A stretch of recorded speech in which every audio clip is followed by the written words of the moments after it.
आप लोग इसको बहुत बढ़िया से इसको पब्लिश करो, प्रमोशन करो डिजिफ्लिक्स टीवी को। That's it. तरुण जी क्या कहना चाहेंगे आज के बारे में? जी, सबसे पहले तो मैं डिजिफ्लिक्स को बहुत बधाई देता हूं कि ये लोग मार्केट में उतर रहे हैं और बहुत ही अच्छा एक ये इनका इनिशिएटिव है। मुझे ऐसा लगता है कि बहुत सारी ऐसी स्टोरीज़ हैं जो बहुत सारे प्लेटफॉर्म्स पर बताई नहीं जा रही हैं। डिजिफ्लिक्स ने ये इनिशिएटिव लिया है उन स्टोरीज़ को आगे रखने का, नए और पुराने टैलेंट को शोकेस करने का। एंड आई थिंक ये अगले 1 साल बाद जब हम बात कर रहे होंगे तो डिजिफ्लिक्स जो है जितने भी प्लेटफॉर्म्स होंगे उनमें आपको शीर्ष पर दिखाई देगा। सर गीशा में हमें क्या अलग देखने मिलेगा अदर वेब सीरीज के? देखिए, गीशा कौन है पहले तो ये जान लीजिए। गीशा एक शब्द है जापानीज़ भाषा का। अब गीशा एक ऐसी महिला के बारे में हम कहा जाता है जो कि जिस्म फरोशी करती है। गीशा कोई अपनी मर्ज़ी से नहीं बनता है और ये एक ऐसा उलाहना है या ऐसी तोहमत है या ऐसी गाली है दुनिया में जो कि किसी को पसंद नहीं है इससे एसोसिएटेड होना। लेकिन फिर भी इसके बारे में एक बड़ी मशहूर बात कही जाती है कि दुनिया का सबसे पुराना धंधा है ये, दुनिया का सबसे पुराना प्रोफेशन है ये। तो इसका मतलब है कि कहीं ना कहीं समाज इसको स्वीकृति देता होगा, तभी तो ये प्रोफेशन इतने सालों से चला आ रहा है। बाकी सब चीज़ें बाद में बननी शुरू हुई। खेती बाड़ी से भी पहले का प्रोफेशन कहते हैं इसे। तो आप सोचिए कि कितना पुराना होगा।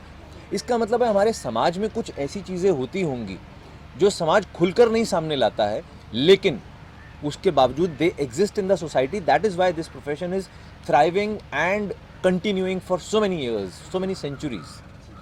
सर आप कौन सी भूमिका निभाने वाले हैं? जी, मैं इसमें इंस्पेक्टर राजवीर शेखावत की भूमिका निभा रहा हूँ, जिसे निर्देशित कर रहे हैं हमारे डायरेक्टर साहब राज वर्मा जी। सर कैप्टन ऑफ शिप हैं आप, तो आपसे जानना चाहेंगे कि कितना वर्कशॉप करना पड़ा इसके लिए, क्योंकि जैसा कि बताया कि ये एक ऐसी गाली है जो कि कोई सुनना नहीं चाहता, चाहे वो जिसके ऊपर भी, ठीक है। कितना चैलेंजिंग था, कितना वर्कशॉप करना पड़ा पूरी टीम के साथ में। एंड नाउ अगर आप कुछ बता सकें आज का क्या शेड्यूल है, क्या आज की शूटिंग होने वाली है, या क्या कुछ है आपसे जानना चाहेंगे? वर्कशॉप है तो हमने जो हमारा जो रोल कर रही हैं, गीज़ा का इंग्लिश वर्ड है स्कॉट। तो जो इसमें हमारी लीड कर रही हैं मालवी मल्होत्रा, तरुण जी के साथ और अमन जी के साथ। तो मालवी के साथ हमने कुछ वर्कशॉप्स किए थे क्योंकि वो कैरेक्टर थोड़ा सा अलग था। तरुण जी के साथ भी हम लोग 2 दिन काम कर रहे थे इसके ऊपर, कैरेक्टर के ऊपर। और आज हम शूट कर रहे हैं, वो कैरेक्टर है अमन सर का है, अमन वर्मा और मालवी के बीच एक बॉन्डिंग, एक रिलेशनशिप बनता है। उस बारे में वो सारी चीज़ें आज हम शूट कर रहे हैं अभी यहाँ पे, जो कॉन्फ्रेंस के बाद हम लोग शुरू करेंगे। सर आप OTT पे क्यों ये वेब सीरीज लॉन्च करना चाह रहे हैं? होता क्या है कि कुछ कहानियाँ होती हैं जो हम 150 एपिसोड लेके नहीं जा सकते। कुछ कहानियाँ होती हैं जो हमारे टीवी चैनल पे नहीं बनती, और फिल्म बनाने में और फिल्म के लिए प्रोड्यूसर्स ढूंढो। तो डिजिफ्लिक्स टीवी ने एक मौका दिया मुझे।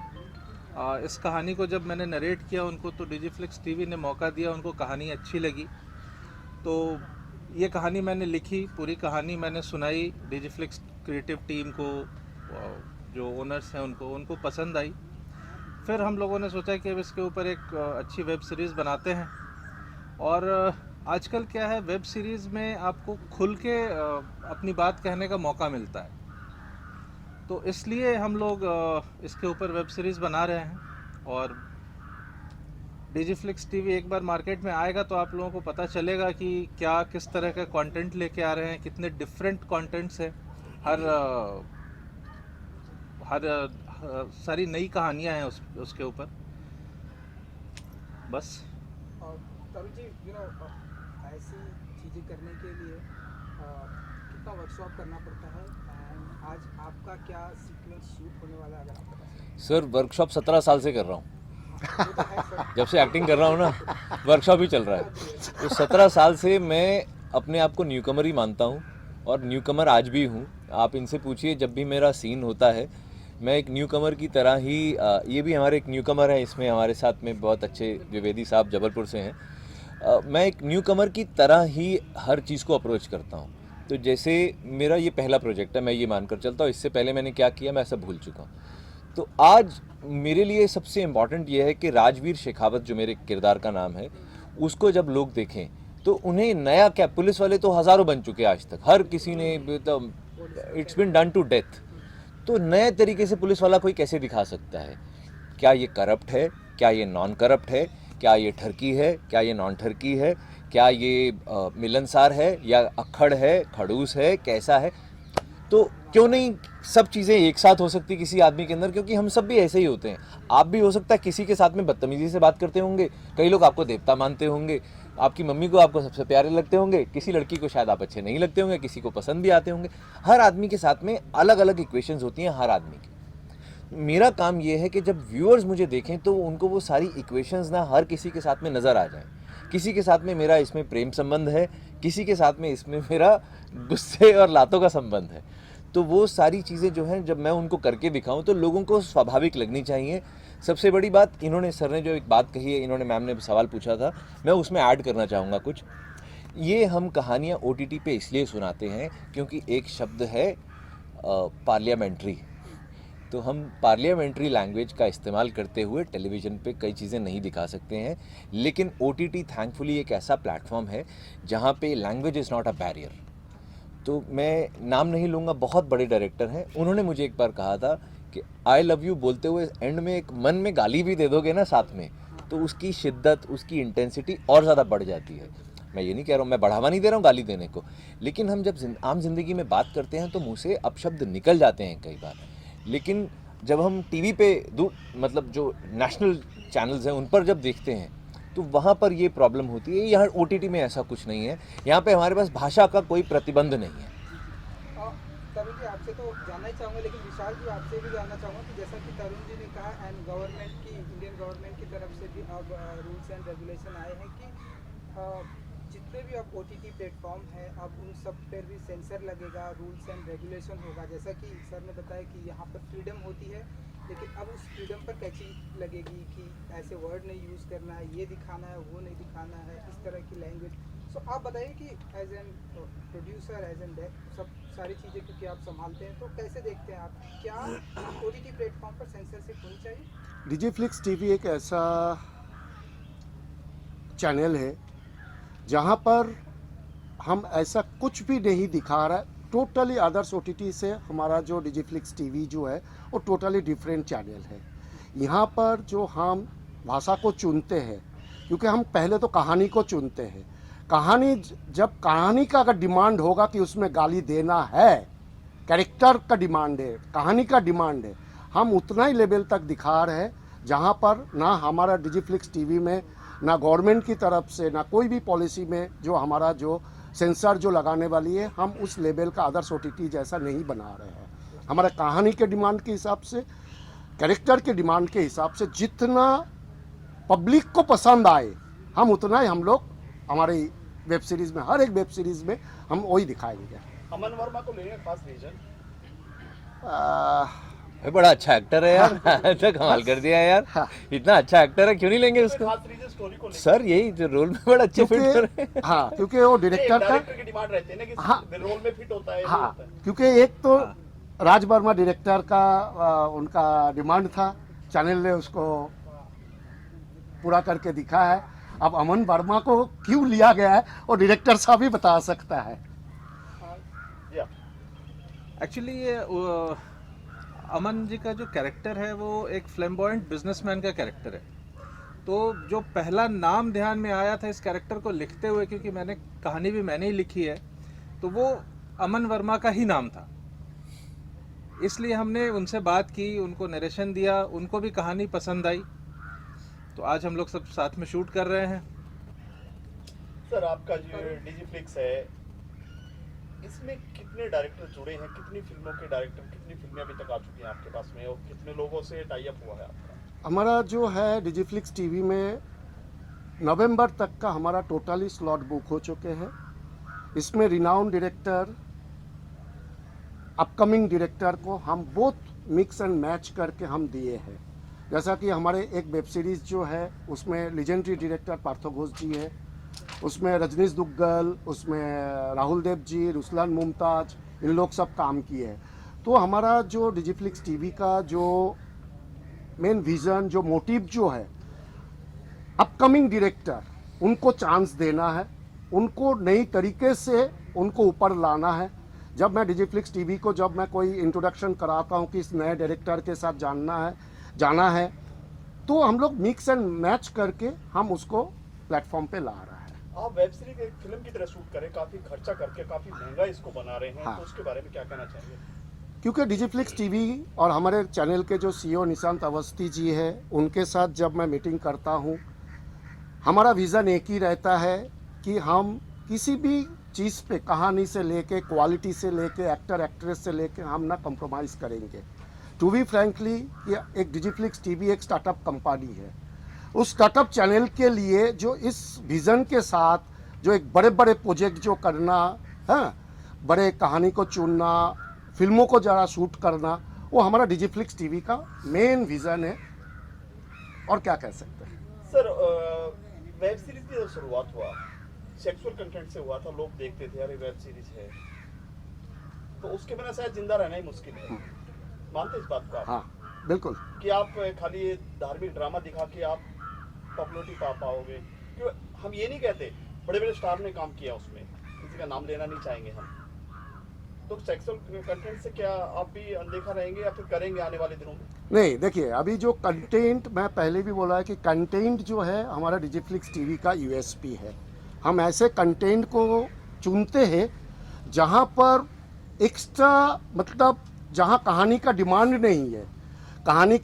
नहीं है, फिर भी हम लोग उस कहानी में ज़बरदस्ती हम सेक्सुअल सीन डाल देते हैं। पर जहाँ पर लव मेकिंग की ज़रूरत पड़ती है, एक रियल कैरेक्टर की जितना उतना हो सके हम हमारे चैनल पे भी उतना सा ही हम लोग दिखाएंगे, उससे ज़्यादा नहीं दिखाएंगे हम लोग। तरुण जी, वो मेरा सवाल कंटिन्यू था आपसे कि ओटीटी प्लेटफॉर्म पर भी जो है सेंसरशिप की बातें हो रही हैं, गवर्नमेंट की तरफ से भी आया है कि सेंसरशिप लगेगा ओटीटी प्लेटफॉर्म, आपका क्या पॉइंट ऑफ व्यू है? देखिए, मेरा ये मानना है कि जब आपको OTT जैसा एक प्लेटफॉर्म मिलता है तो आपको एक बहुत बड़ा अधिकार मिल जाता है अपनी बात कहने का, अपनी कला प्रदर्शित करने का। अब आपकी जब अधिकार मिलते हैं ना, तो एक बहुत बड़ी चीज़ साथ में आ जाती है, आपकी ड्यूटी। आपको राइट्स मिलते हैं तो साथ में ड्यूटीज़ भी। हम सब बच्चे जब स्कूल में पढ़ते हैं तो राइट्स एंड ड्यूटीज़ का एक चैप्टर होता है हमारी सिविक्स की किताब में। तो when we get rights, we have a duty towards the society also.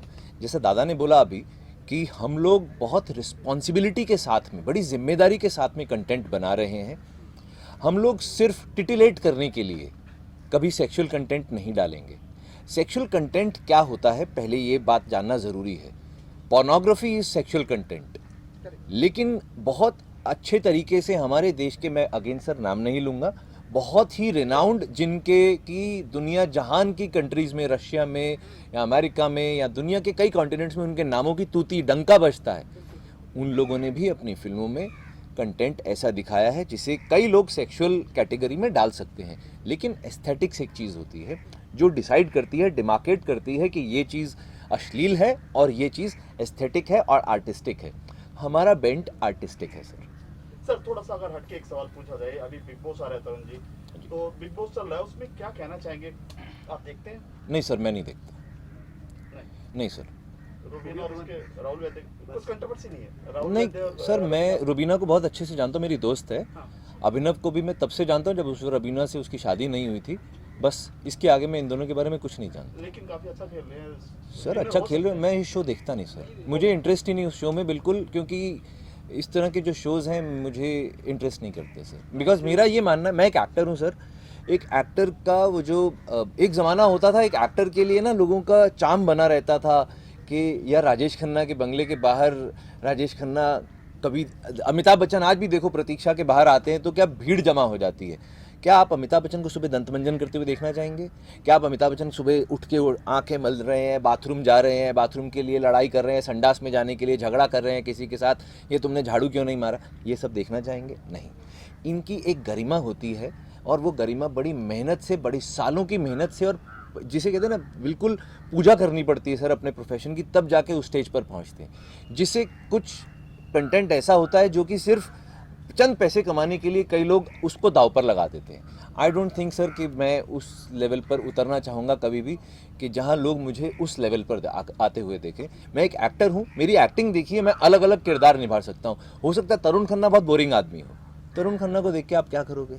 आप वो किरदार देखिए ना जिन्हें ये डायरेक्ट करने वाले हैं और जिन्हें ये प्रोड्यूस करने वाले हैं। लेकिन सब तरह के लोग हैं सर, उसमें ऐसा नहीं है, स्पोर्ट्स से लेके सेलिब्रिटी से लेके हर तरह के तो लोग हैं। स्पोर्ट्समैन है तो जाके स्पोर्ट्स कीजिए सर। आई डोंट थिंक कि आपको अपना इस तरीके से देखिए, आपको मैं एक ऐसी स्टेज पे डाल दूं जहां आपको 4 दिन खाना ना खिलाऊं, या आपको जानबूझ के मैं बाथरूम ना जाने दूं, या आपको मैं जानबूझ के धूप में 15 घंटे खड़ा करूं। ऐसी एक्सट्रीम सिचुएशंस में आके कोई भी एक्सट्रीम तरीके से बिहेव करेगा तो वो उनकी रियल पर्सनैलिटीज तो नहीं हुई ना sir. Those are doctored situations. Doctored situations में अगर आप किसी को बोल रहे हो कि यार तुम तो ऐसे हो, तुम तो वैसे हो, सो वो उनकी असलियत नहीं है सर। असलियत किसी की क्या होती है वो आपको रियल ज़िंदगी में पता चलती है, वहाँ पर नहीं पता चलती, बिकॉज दो सिचुएशंस आर क्रिएटेड। क्रिएट करने के बाद में आप किसी को भी, मैं आपको 4 दिन भूखा रखूँ, आप जो मुझे इतना प्यार से बात कर रहे हो सकता है यही जूता उतार के मारोगे मुझे। एक आखिरी सवाल सर, आपको अगर नहीं होता है बिग बॉस का, आप जाना पसंद मैं करेंगे? कहूँगा नहीं जी, मैं एक एक्टर हूँ, मैं बहुत खुशी खुशी काम करूँगा, लेकिन अभिनय का काम करूँगा। ये वाले रियलिटी, मैं रियलिटी शो से मना नहीं कर रहा हूँ, कोई और तरह का रियलिटी शो होगा मैं वो ज़रूर करूँगा, ये वाला रियलिटी शो नहीं करूँगा। ठीक है जी, थैंक यू।